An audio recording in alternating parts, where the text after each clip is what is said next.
plain குஸ்கா தான் பண்ண போகிறோம். plain குஸ்காக்கு நான் கடாயை காய வச்சு எண்ணெய் ஊற்றிட்டேன். இப்போ எண்ணெய் லைட்டாக காஞ்சிருச்சு. நெய் விட்டுருவோம். நெய் விட்டாச்சு. இப்போ நான் இதில் என்னென்ன எடுத்து வச்சுருக்கேன்னு பாருங்கள். கொஞ்சோண்டு கொத்தமல்லி எடுத்திருக்கேன், புதினா எடுத்திருக்கேன், கருவேப்பிலை எடுத்திருக்கேன், ஒரு தக்காளி கட் பண்ணி வச்சுருக்கேன், பெரிய வெங்காயம் நீட்டு வாக்கில் கட் பண்ணி வச்சுருக்கேன், ஒரு பட்டை எடுத்திருக்கேன், அன்னாச்சி பூ 1 எடுத்திருக்கேன், கிராம்பு 2 எடுத்திருக்கேன், ஏலக்காய் 1 எடுத்திருக்கேன். இது எல்லாத்தையுமே நம்ம ஆட் பண்ணிக்கிறோம். 1 பச்சை மிளகா. ஓகேங்களா? நல்லா வெங்காயம் கொஞ்சம் கோல்டன் கலரில் கலர் சேஞ்ச் ஆகட்டும். பாருங்கள் ஃப்ரெண்ட்ஸ், நல்லா வதங்கிடுச்சு. இஞ்சி பூண்டு பேஸ்ட் 1 ஸ்பூன் அளவு எடுத்து வச்சுருக்கேன், அதை ஆட் பண்ணிக்கிறோம். லைட்டாக அதை பச்சை வாசனை பரவாயில்ல லைட்டாக வதக்கி வச்சுக்கோங்க.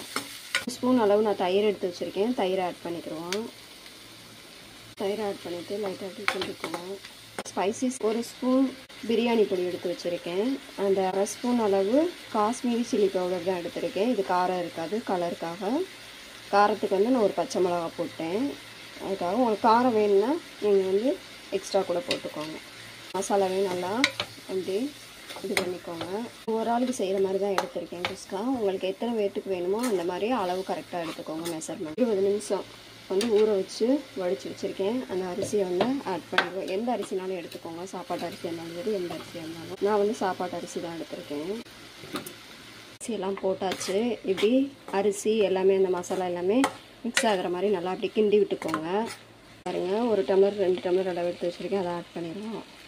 தேவையான அளவு உப்பு, காரம் எல்லாம் கரெக்டாக இருக்கான்னு செக் பண்ணிக்கோங்க. நான் இந்த டைம் குக்கரில் வைக்கல. ஸோ எனக்கு மட்டும்னால நான் இந்த மாதிரி கடாயிலே வச்சுட்டேன். இல்லை லோ ஃப்ளேம்லேயே வச்சு பண்ணுங்கள். மூடி போட்டாச்சு. ஒரு 20 நிமிஷம் வச்சு ஓப்பன் பண்ணி பார்ப்போம். பாருங்கள் இங்கே தெரியுதுங்களா உங்களுக்கு? சாதமும் தனி முறையில் வந்துச்சு. இப்போ லைட்டாக எல்லா சைடும் கிண்டி விட்டுக்கோங்க. மூடி போட்டு ஒரு 5 நிமிஷம் ஆயிடுச்சு. ஓப்பன் பண்ணி பார்ப்போம். பாருங்கள், குஸ்கா ரெடி ஆயிடுச்சு. அவ்வளோதாங்க. பாருங்கள், ட்ரை பண்ணி பாருங்கள்.